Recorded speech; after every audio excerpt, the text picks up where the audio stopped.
Bum bum bum bum bum bum bum bum bum bum bum bum. Just chat with Uncle Dominic. Hello, everyone. Welcome to Just Chat with Uncle Dominic. On this channel, we talk about all good things in life and how we can achieve the impossible and how to overcome adversities. Please support us by liking, following, and even subscribe to us. This will help us make even more exciting shows in the future. Today, I have here with me Mr. Shawn Banks. Everyone, let's give him a warm welcome. Hey, Hello, Mr. Banks, and welcome to the show. hey, Dominic, thank you so much for having me. Thank you. You're welcome. Oh, Mr. Banks here, he is a creator of Camp Warrior King. And apparently, this camp has helped thousands of youth in the metro Atlanta area, right? By giving them exposure to fun activities. And he's also the founder of You Can Have It All Youth Conferences. And recently, he has launched the You Can Have It All Youth Motivational Development Magazine. And the only motivational magazine right now for kids in the world. And I'm excited about this magazine. I just found out that he is going for issue number 2. Is that right? That is right. That's Okay. right. Would you introduce us a little bit more about yourself? Yeah. Well, my name is Shawn Banks. I've been in youth development for about 20 years. Been working with kids, and it's interesting because I originally didn't want to work with youth. I didn't have a passion at all to work with kids, Dominic. But there was such a big need. There wasn't enough programs for kids to get the kind of help they need to be motivated to go after their dreams. And so, we really started out with martial arts program is how it started. Martial arts, And all then, right. yeah, it started from teaching martial arts to kids, and from there, then we started going into the summer camps. So when you teach this martial arts to the kids, do they actually have to pay for the lessons or you just provide it for them for free? Well, the way it works is they pay for the lessons, but we never turn down anybody that wants to learn. Right, So okay. if we never turn down anybody that wants to learn. So the way it works, I mean, you have to pay for the building, you have to pay for all the stuff here. So we have to, unfortunately charge something. But if there's any kid that wants to come and learn, then we'll let them come and learn. And then they'll do different things, whether it's, cleaning up or whatever, to be able to come to the classes. So do you have a lot of students then? Was there a lot of Yeah, we have a students? lot of students. Yeah, there's a lot of students. So I work in the schools is where I do my classes, All right, and okay. so yeah, so I go to different schools around the city of Atlanta and teach the classes there. So we have quite a bit of kids. That's nice. Is it just you teaching or do you have a group, a team? It's just me teaching the classes, and Okay. I did that because I wanted to keep the what I was teaching the kids, congruent, keep it, the same. And the other thing is just reducing the liability of a lot of different instructors working with a lot of different kids. Hmm. And yeah, and so we, kept their group the way it is, and then started going into the other programs as far as the camps and the youth conferences. So, I wanted to be able to continue to teach, the kids that I have and still be able to do other things. Yeah. But working with kids is definitely a challenge. Is that right? It is a challenge. Yeah, working with kids is a challenge. But I mean, kids are kids. They're going to do things at their age. The bigger challenge sometimes are the parents. Right. Right. Yes. Yes. I'm an educator myself. I teach kids here in high school level. Oh wow. I get kids sleeping in my classes sometimes, and Uh-huh. what can you do, right? So there is the Mr. Nice guy where like, oh, he must be tired playing games all night, so I'm just gonna let him take a nap. Or I could be Right. Mr. Mean, which Right. sometimes occasionally I'll be like, hey, can you wake up, please? You're too tired. Right. It's time to wake up. Go to the bathroom, wash your face. They're like, Right. "Arrgh," and so, Right. and what do you do? Yeah, it's interesting, and kids are, you know, um, you're trying to develop them, and you're trying not to be mean to them at the same time, right? Because you want them to get the lesson, or you want them to learn what you're doing can really help them. So you're trying to get them into it, but sometimes you have some kids that just don't want to learn, Well, right? there And so is a then you have to slight deal with them. difference in what we're teaching. Like you're teaching self defense, and they are paying to go to your class. So I'm assuming when they're Right, paying means they have a little bit of interest. But because I'm right, a teacher at a school, right, they're supposed to be there. Like, what interest is there for them to actually be in my class? Unless I make it right. exciting, they were like, yeah, Right. I like Dominic's class. It's exciting, but Right. so it's a bit Right. Right. different. Like, what? How can you compare that? Can you It is different. So with the martial arts program or with the summer camp, people have to pay to come to that, and so there is an interest that they have because they have to pay to be there, and the kids tend to behave differently because the parents have to pay for them to come. So if there's an issue, then we can always just tell the parent. When kids don't have to pay for something, then yeah, it does make it a little bit more challenging because they may not, they got to go to school anyway, and they may not have an interest. But I think you're absolutely right. The thing is making it exciting or finding something about it that they really like to be able to keep their interest. Right. So right now in Taiwan, it's well anyway in the whole world, it's a cell phone technology thing where everyone has a Right. smartphone and kids Right. have access to it. Like I'm in Yep. high school kids at age of 13, 14, they have their own cell phones. I mean, they're like Right. doing a bunch of stuff on it. When I was 13 and They do. 14, I mean, I have to go to the library to actually, research stuff. If they don't have the Right. books I need to go to a different library. And there's no computer Right. then to actually Right. tell us which books have where. But right now, kids have their cell phones. So while they're in class, if they use their cell phones, I can say 90% of the time it's not for research. Right. Yeah, it's not. They're looking at everything else. They're on social media. They're chatting with their friends. They're doing anything that's fun to them. And you're right. And they have the whole world in their hand, right? Like literally, they have access to the whole world in their hand, and that is a lot, right? And so you have kids that are really, really, really into the things that are in their phone more so than in the class, and so there's a good and bad to that, right? It's good that they can get information. Like we had to walk to different libraries, right? You go to a library that didn't have, you had to go to a whole different library, I know. and then you still have to find the information. I You know, still have right? to search it Yeah. out. Now they can just type it in and it's there, and they still don't find it. They still don't read it. Or they go to the wrong sites and get wrong information. So Right. yeah. But anyway, Right. that brings us to the topic for today, and which is a great topic that you have in your camp, which is it's a great time to be alive. All right. Yes. So I want to emphasize to everyone there, it is a great time to be alive, but some people do not agree to that. So what do you mean when you put that slogan or that phrase on your website? It's a great time to be alive. Well, when you wake up in the morning, there's two options, right? You wake up in the morning, or the other option is you don't wake up in the morning. And anytime you can wake up in the morning, you have an opportunity at life. That in itself makes it a great time to be alive. Just the fact that you're alive and that there are endless possibilities. Today could be the day that you come up with the idea that can change your life. You could come up with the idea, a thought, a program. Today could be the day that you find the person that you fall in love with for the rest of your life. It could be the day that you decide that you're going to go to college, or you're going to start a business, or you're going to, forgive that person, or you're going to make a change in your health. The fact that today is a great time to be alive is the fact that you actually are alive, that you are here, and that the possibilities are endless when you're here, regardless of the situation that you're currently in. When you wake up and your eyes wake up and you take that breath of air, that means that the possibilities for you are still there, and that you can make something happen in your life. That's what that means. But here's the other thing thinking though. If I don't wake up, nothing's gonna happen. Right. And so how That's true would that too. affect me? So it's kind of like you're telling me I have to do this because I'm awake tomorrow. I have this Right. I have this endless possibilities to do wonderful things or non-wonderful things. But if I don't wake up, so what happens? Right. What happens with that? Well, you're right about that. And I think that it's all about a mentality, right? So if someone says, well, all right, if I wake up, I got to do these things, right?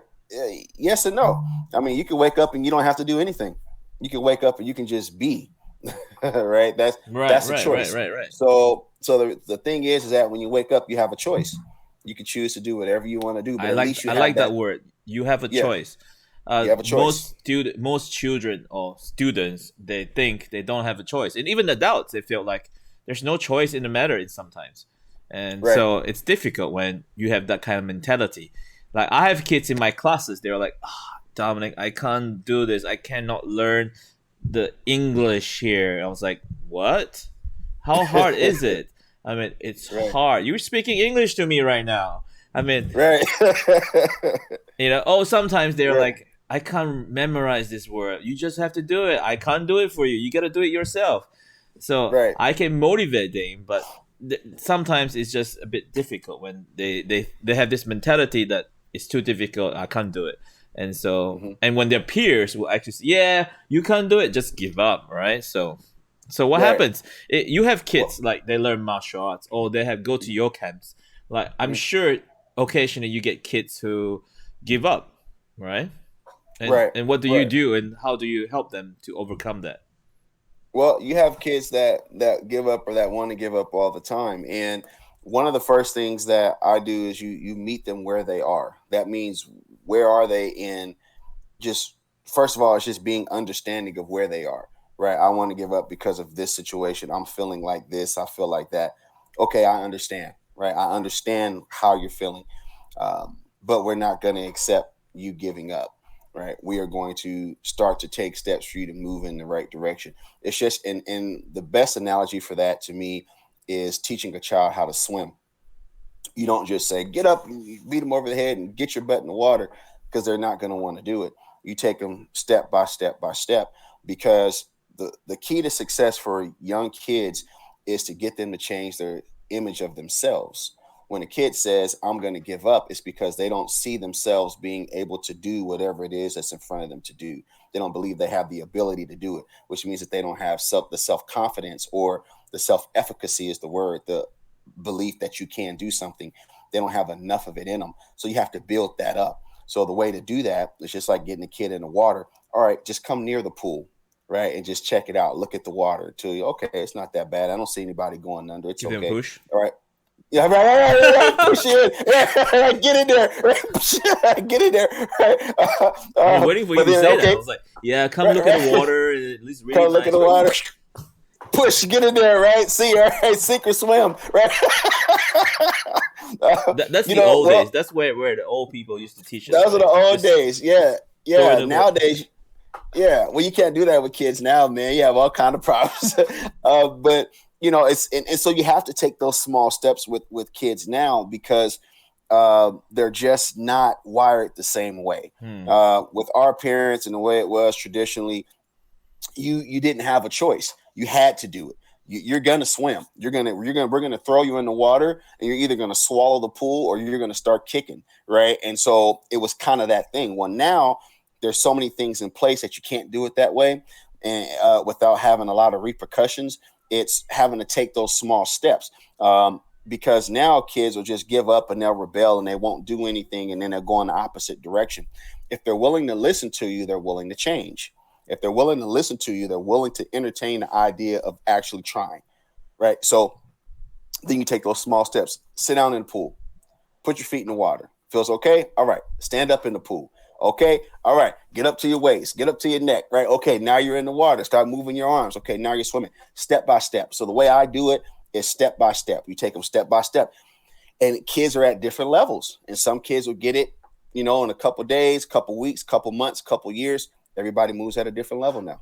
I like that, where you actually give them a chance to actually see things, and then you take them step by step and you lead them the way. Most people nowadays, they don't do that. Like some educators, they just, I'm giving you everything, do it. If you don't do it, that's it. I can't help you. And so, like you're in a different level. You're like actually teaching them. And when they don't want to do it, you take them, you just grab them or lead them step by step, right? And it kind of builds them up. So that's good. I like that. But how do we do this for an adult? For an adult, it's the exact same thing. It's the exact same process. It's no different, because a child is just a small version of an adult. And some adults act more like children than children. That's true. See, I'm still wearing Spider-Man jacket. I mean, grow up, Dominic. Grow up. It's the same process, man. So it's we want to get an adult to think differently or to perform differently. A lot of times adults don't, because they have fears and things from past experiences in life that begin to cloud their judgment, that cover up their belief that they can do it. And then it's peeling back that process. But it's all about action, taking action steps forward. All right, let's start you here. What do you believe you can do? Right. If you say, okay, I want to build a business, but I don't believe I can actually build a business, but I just want to. All right, well, here, what would you call the business? Right. You start there. What would you call it?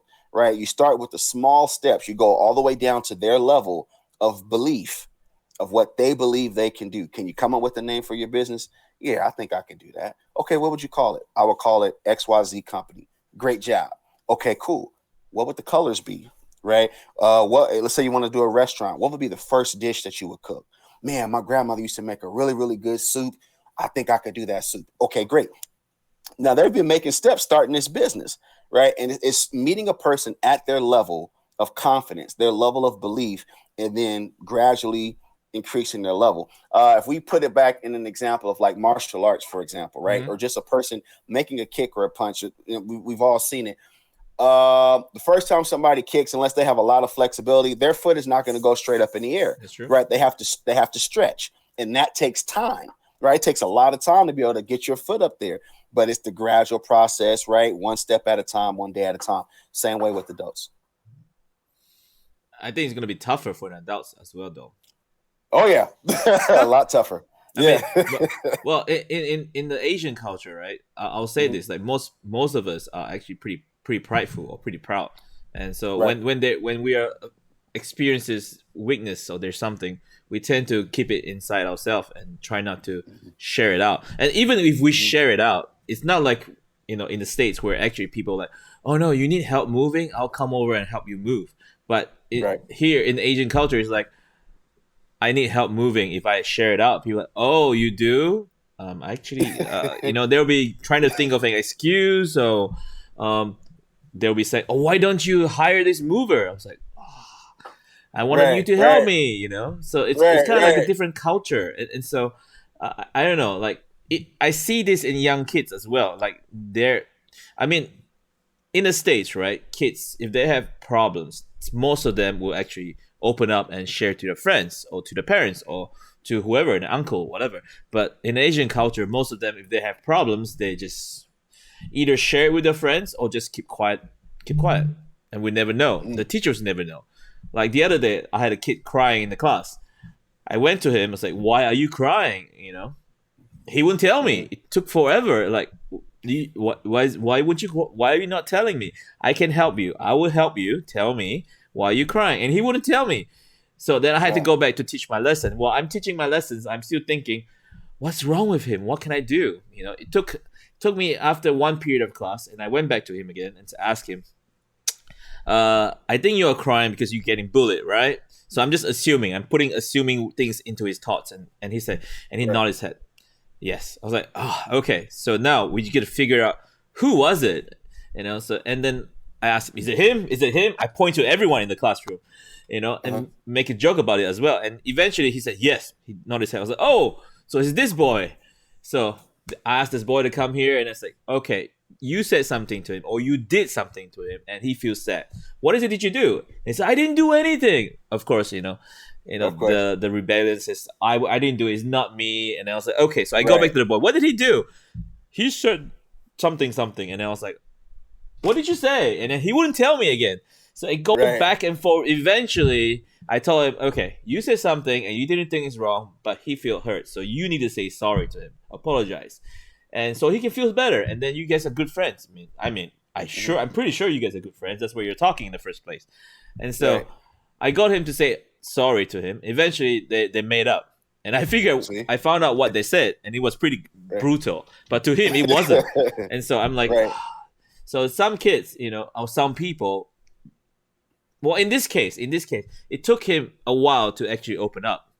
But there are some kids who don't open up at all. Right. So what can you do, or your advice that can help educators out there, or parents out there, or even young people to help with their friends if they don't open up? For people or kids that don't open up, sometimes the best thing to do if they're not opening up or they refuse to open up is to continue to just be present, right? Because it's challenging. If for example, what you did with the kid is you asked them what's going on, right? And eventually, after it took a minute, but then eventually they started telling you why. Took me 30 there minutes. was an issue. It took 30 minutes, right? And sometimes, but it's the same process.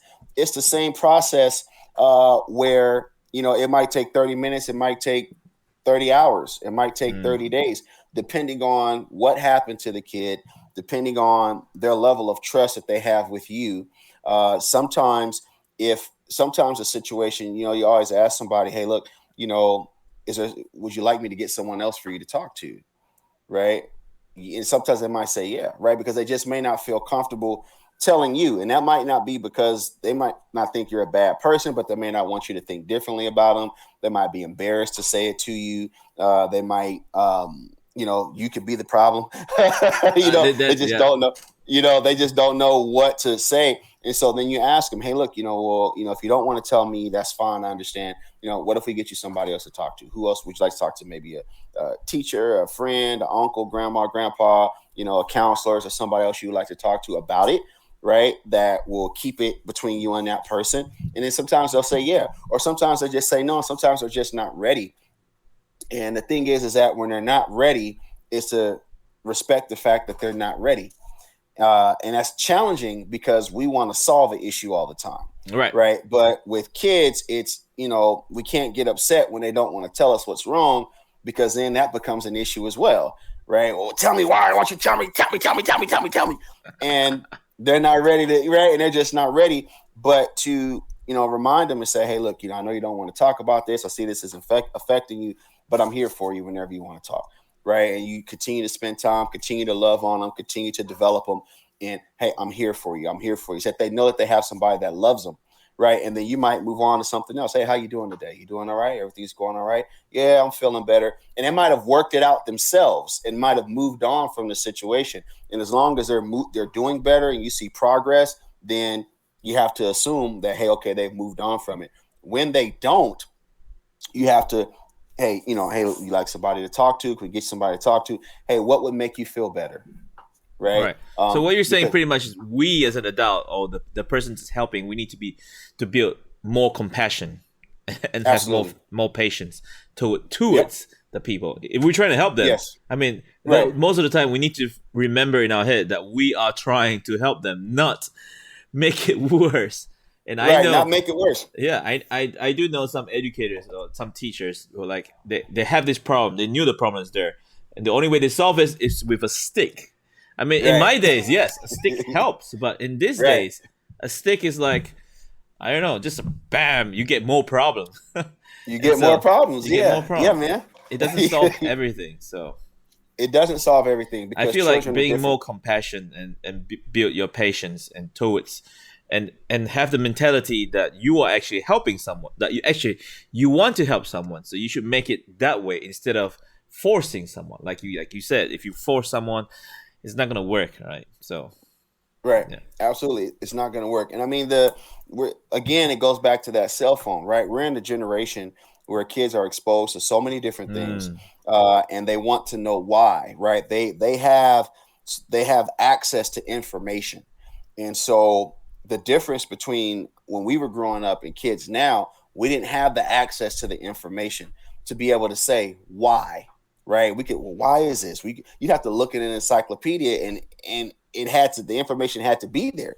And a lot of times it may not have been there. So you didn't get the answer.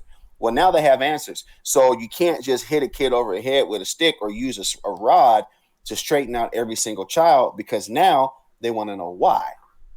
And if you're not savvy enough to be able to give them an understanding, they don't have to agree with it, but to give them an understanding, then you lose them, because now they want to know why. They got access to information. There's always a why.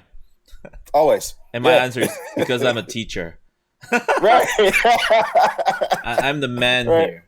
I'm just kidding. But most of the time, I just don't. I asked him to stand up. I was like, why am I standing up? Because I'm asking you to stand up. And Right. after you stand up, then you realize what you did wrong. And they was like, really? Yes. So they stand up, and I Yes. was like, okay, so what did you do wrong? Oh, yes, I know now. I said, great. Now you can sit down. So it was pretty Right. easy. I was like, ah, teacher's making me standing up again. So I do that quite often in my classes sometimes now. I was like, okay, we reached a level, you got to stand up. I was like, why? And I was like, you stand up first, and then we'll know. So when he stood Right. up, and then he realized, oh, he went over the limit that I imposed in class. So, and Right. then, okay, so he understood it, and he sat down. So problem There you solved. go. Problem solved. Right. So I like the thing where you said in your quote earlier, that I mentioned earlier, that you can have it all, right? But there's a Mm-hmm. quote that I found earlier today as well from Oprah Winfrey. So I put it up here. So I'll read it out. Mm-hmm. You can have it all, just not all at once. Mm. You can have it all, just not all at once. So what do you think Yes. about that? Like for me, I understood a little bit and I understood where you're coming from. So what Mm-hmm. do you think about this? You can have it all, just not all at once. I agree. I mean, you can. It's true because everything takes time, right? Things take time. So we're in a microwave society where, Microwave again, society, yes. yeah, where it's like 2 minutes and I should have it, right? Everything is now, fast, fast, fast, and life doesn't work that way. Things take time. So you still have that seed time and harvest, right? Where you want something and it's like a seed, you put it in the ground and it takes time to grow up, right? And then it has to produce fruit and then you pick it, right? Everything takes time. So no, you're not going to have it all at one time. If you say, some people say, well, I want to be in a marriage and I want to be in a relationship, right? Well, you're 17, right? Give it a little bit of time. You can have it, but you can't have it all right now. I want to have kids and I want to have this and that. Well, you may not have all that right now. You can have it, right? But you're not going to have it all right now at one time. And most people wouldn't be able to take it anyway. I mean, if you had everything you wanted, right, or that you think you wanted in life right now, you probably couldn't handle it. And then you would realize that you didn't really want everything you thought you wanted, right? Mm. So you don't even want it all right now. You want to be able to. And another thing is that you couldn't enjoy it, right? You wouldn't be able, if you had everything you wanted right now, you wouldn't be able to enjoy it.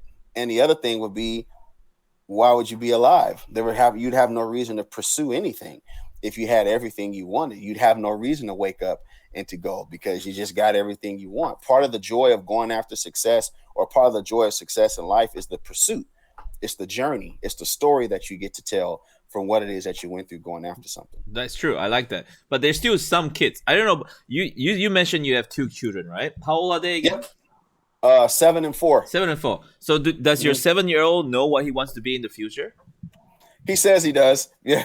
Okay. Well, my Yeah. 14-year-old has no idea like what he wants in the future. Like, Yeah. what do you want to do? I don't know. I'm like, when I was 14, I had an idea what I want to be in the future. I want to be a teacher and I want to do this. So I had an idea. But when my kid said that, I'm like, why? Are you sure you're my son? It's like, why? I mean, I keep telling him, find out what you want, and then I will support you, whatever, find out quickly, before it's too late. Like, well, I'm still alive, so I'm always thinking that I might go the next day or something happens. So if that happens, I'm not able to support my children, and it just hits me again. Like we teach our kids, or well, I teach my kids. So most people teach their kids that you can have it all. Everything's there. There are many possibilities in life, right? We give them all these exciting freedoms, but most of the time there's nothing that comes out of it. Right. Well, that's what I think anyway. So, but in my days, in our days, right, where when our teacher tells us you have many possibilities in life, and we don't believe it, right? We don't believe it. And now we tell kids in the world right now there are many possibilities in life, and they believe it, but there's nothing happening. Or they muck around or do something worse, right? And so what what can we say to that, or how can we help kids? Now you are helping kids, and with your Warrior King, you can have it all. The youth conferences. Like I saw a message that you shared to the youths there, right? So they are there because they want to find out, but there are some youths like around the world where they don't take the step to go find out. So how can we help them? The way that you help kids that don't necessarily want to take those steps is so when kids are really young, right, they want to do all kind of things. Right. For example, my son, I want to be a basketball player, I want to be a baseball player, I want to right. It's just what he sees, right? He doesn't really want to do it. Whether he does it or not, who knows, right? I mean, ultimately, as parents, we want our children to be happy, right? We want a happy, fulfilled life, right? We don't want to have to take care of them their whole life. We don't want them, have to be on the street. But the idea is for them to be happy.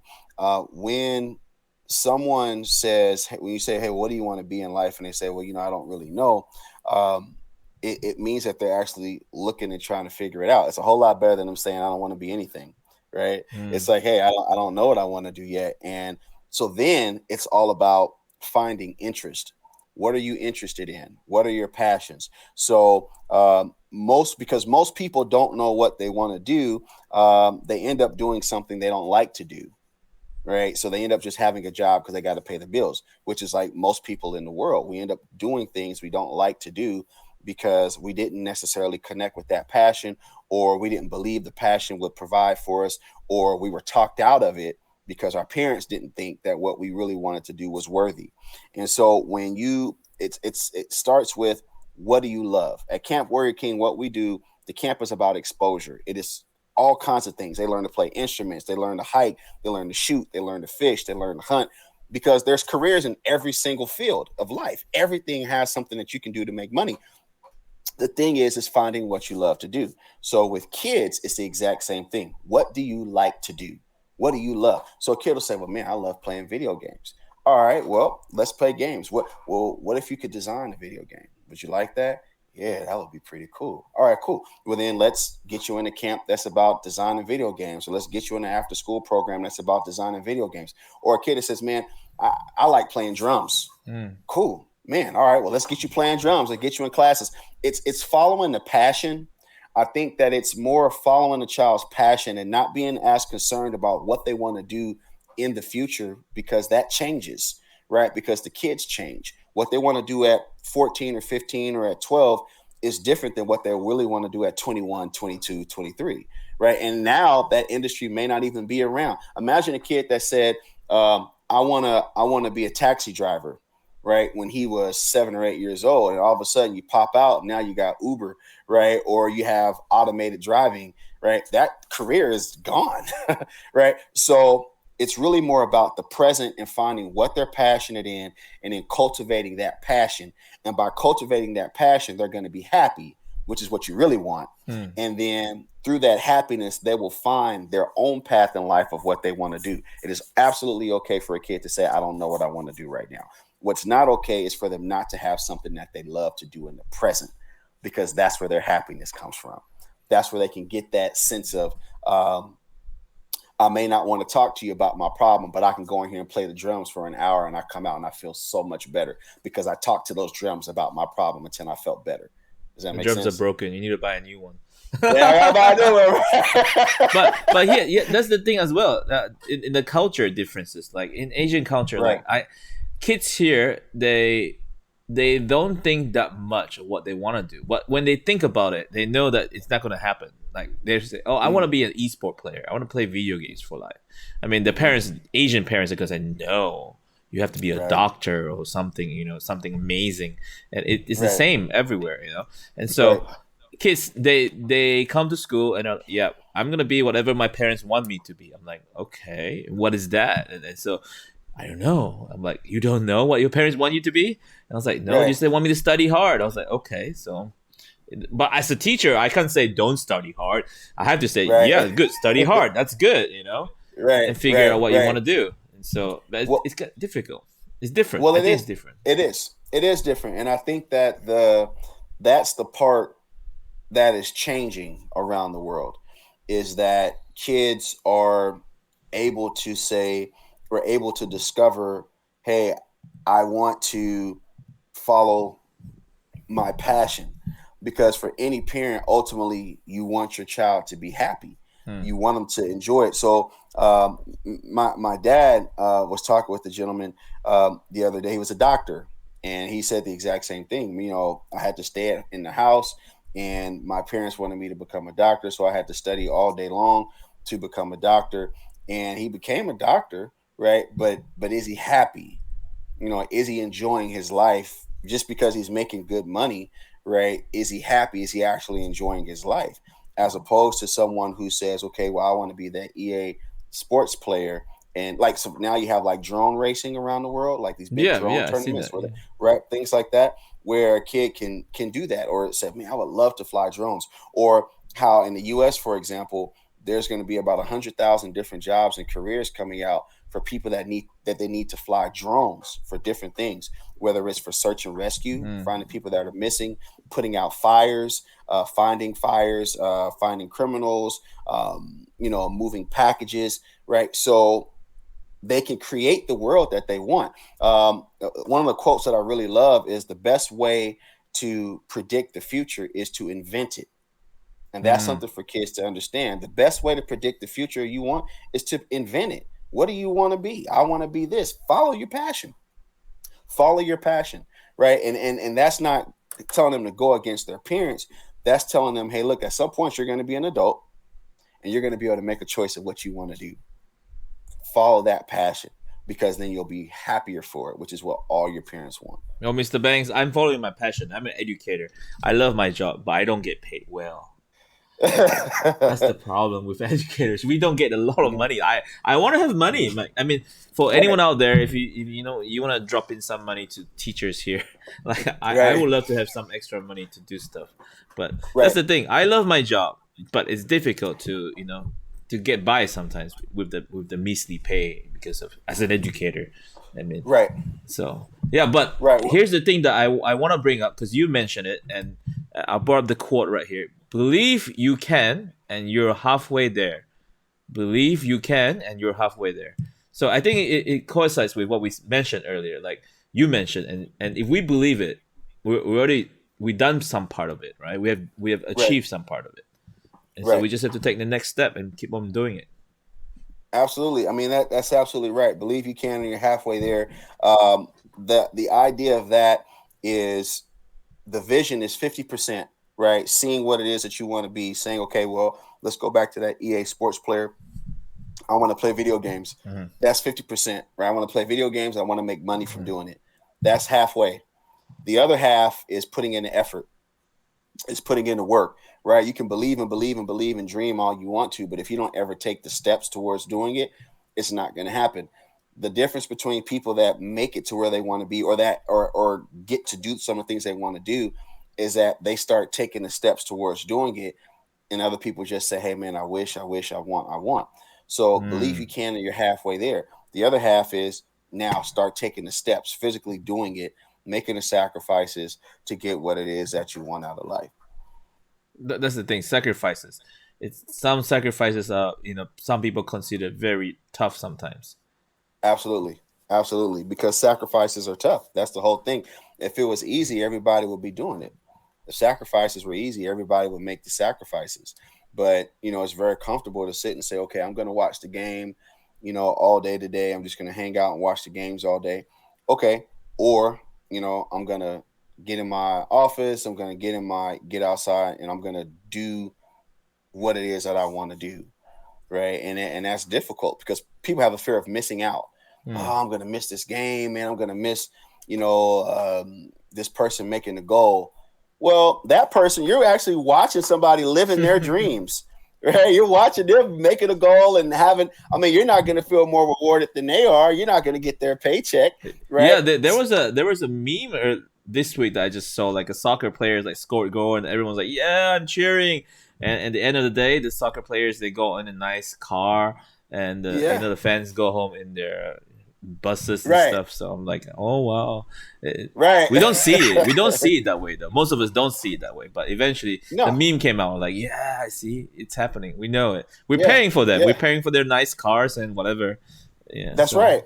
That's right. We're paying for that, and they're giving you a good show, and that's fine. The thing is that if there's things that you want to do, man, you got to go out there and make it happen. You got to go out there and make it happen. Well, thank you, Mr. Banks, for a lot of things that you have mentioned and shared with us today. But there's one thing that you mentioned that you said you have a story to tell, Mhm, to tell the viewers out there and to young people out there, right? So, mhm. are you ready to share your story? Sure. What story do you want me to tell? I don't know. You have the story that you said. Here's what you said. You said you have a story that will inspire, inform, and leave a lasting impact. So, what story is that? Absolutely. I'm excited to find out. Okay. Well, when I was going to Africa, we were going to do a youth conference in Africa. And at the time, there were 14 people that were supposed to go on our team to go to Africa to do this Mm, conference. We're going to Uganda. And in the beginning, everybody was excited about going. Oh man, we're going to go to Africa. We're going to go do this conference. It's going to be great. You know, we're going to do a lot of great things when we get there. And oh, it's going to be beautiful. The people, the food, the culture, the blah, blah, blah. Right. And so everybody was excited to go. And we started putting forth the work to go. And what I noticed is during that time, it took us about a year to get the conference planned, year and a half. And during that time, I looked around and I realized that everybody wasn't doing the work that needed to be done, but I kept going. A couple months will go past. Hey, everybody, you know, are you getting your passports? You're getting your right. There's people on my team. Are you getting everything you needed? Yeah, yeah, yeah. We're getting it done. Okay, cool, cool, cool. All right. We need to get this done. We get this done. But people weren't doing the work. But I continued to keep doing the work that I need to get done. Fast forward all the way up to the time that it was time. You know, a couple weeks before it was time to go. You know, you have to get your shots and things like that for malaria, just to, you know, because we're in different countries, right. to make sure that you're not bringing anything and you're not Mhm. getting anything.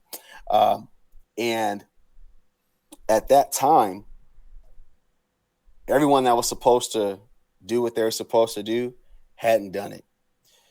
Not one single person had got their shots. If they had their passport, they hadn't got their tickets. They hadn't, every single person backed out and said, "Hey, look, I know I said that I was going to Africa with you. I know we said we are going to do this conference, but I can't go for whatever reason." It was one of the most difficult times in my life as a business owner, just in general, because I counted on all these people. I had told the gentleman in the program out in Africa that I was going to come no matter what. And now I was faced with the fork in the road. I either say, "Hey, look, man, I know I said that I was going to come, but all my people backed out, so I can't come." Or I can say, "Hey, look, you know, all my people backed out. It's going to be very difficult. I don't know how we're going to do it, but I'm coming anyway." I made the decision to go anyway. And I made the decision to go by myself, which was a difficult thing to do because I didn't know anybody there. I had never met this gentleman in person. I had no idea what I was walking into, other than the fact that I knew that I need to go do this conference. I knew that it would benefit somebody. I knew that it could change some lives if I went, but I didn't know how. I felt it in my gut to go. I went. When I got there were four gentlemen there to meet me.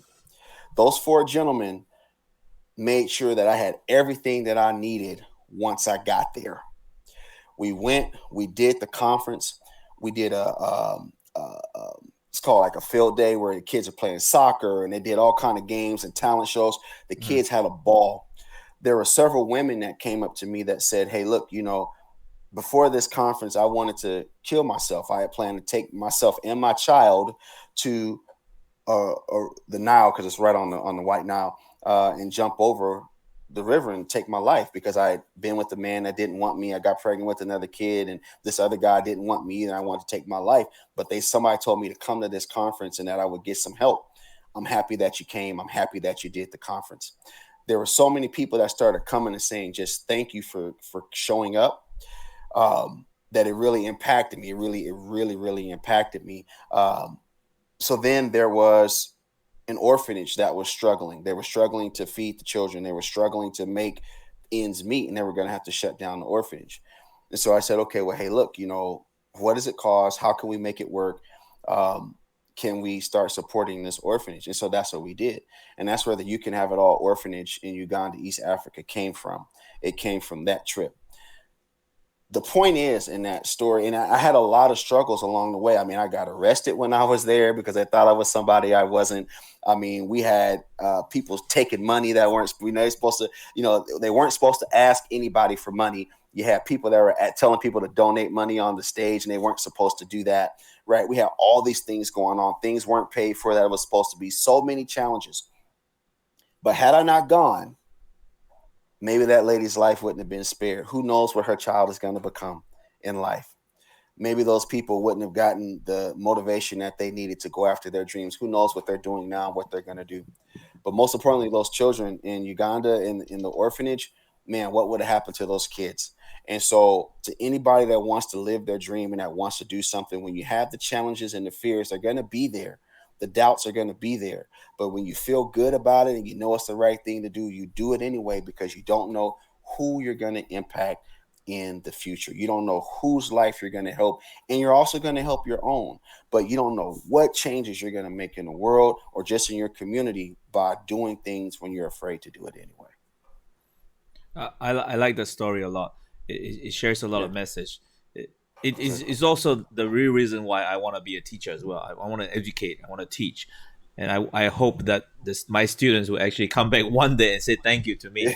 But okay, of course, I don't get many of those, but when they do, Right. it's a touching. Yes. It makes me like, that's why I want to be a teacher. That's what right. it is, right? And I do hope our viewers out there who are listening to our chat today can learn something from this great story that Mr. Shawn has shared, because it's like we have things that we've set in mind, in motion, and we should just do it. I feel like we have it planned. We should just do it. If we backed out of it, it means that we never know what's gonna happen. We never know. Like I always Right. tell my kids, or my students as well, if you see a girl you like, just go and say, "Hey, I like you," and if she says no, you're embarrassed for 5 minutes or 2 minutes, but Right. you have a definite answer. And I tell this to Right. my kids when they're doing presentation, or to adults as well in their classes. You can get embarrassed for 5 minutes to do your presentation, or you can get a zero in class. Which one do you want? And, I mean, you just present, come up, do what you can. That's where it happens. And I've seen kids who started with, they come on stage and they're shy, but that's okay. They went on stage, and the second time they go up, they get better and better and better. It's because they did it in the first place. But if they have not done it in the first place, they would never know. So I like that. Right. Like the same experience that you just had, and you had it in real life. I don't know if I can do it. Like go to another country all by myself, and, Yeah. and get arrested in the same time. Oh my gosh, Yeah. But Yeah. Yeah. yeah, it also, I have a quote for this one as well. It's right here. Okay, there are no mistakes in life, just lessons. There are no That's mistakes right. in life, just lessons. I like Just that, lessons. because what you did, at first, it could be a mistake, right? You probably had Hmm. doubts as well, right? Oh yeah. Oh But yeah. then eventually it become a lesson. Like, we learn It all this, became a it lesson. becomes a lesson. That's right. That's right. I had a lot of doubts. Man, I didn't know what was going to happen. I had two children at home. I didn't know what was going to happen, but it was something that I felt strongly about doing, and so I had to do it. Absolutely. Oh, Mr. Shawn Banks, I think you are a great father, and a great Thank you. businessman with everything that you've Thank you. done. And I think I can see how your kids look up to you, and what you have, with your Yes, sir. passion and your courage, and they can learn a lot from that. I can Thank you. see it from our chat. It's, Yes, sir. even it's a short chat, but still, I Yeah. learn a lot from you. I can see it. So I like Yes, that. sir. I like that. Thank you. Well, thank you Thank you, for man. your time again, Mr. Shawn Banks. Is there any last message you want to share to everyone before we go? What I would say is follow your passion. Follow your passion. Follow what it is that you love to do. Respect your parents, kids. Respect your parents. Listen to your parents, because your parents want the best for you. They see further down the road than you do. They know the things that are coming more than you do. At the same time, at one point in your life, you're going to be an adult. Follow your passion, and for adults, follow what you love to do. Everything that you want, the kind of lifestyle that you want, is lined up in that thing that you love to do. because you got to spend time alive. If you're going to spend time on this side of the earth, right, on top of the dirt as opposed to under it, then spend the time doing what you love. Definitely. And for everyone out there, for me as well, from Uncle Dominic, when we wake up in the morning, it's endless possibilities. You know, can do good and wonderful things. So let's try that. And for everyone out there, thank you again for watching us today at Just Chat with Uncle Dominic. Please like and subscribe and follow and share this video and share out my channel so that everyone out there can learn from this. We can make the world a better place. And please check out Shawn Banks' website right here, CamWarriorKing.com, and what's it? You can have it all Mac.com. So it's YCHIA Mac. I can't say that Chia, but anyway, you can have it all. That's what it means. You can have it all.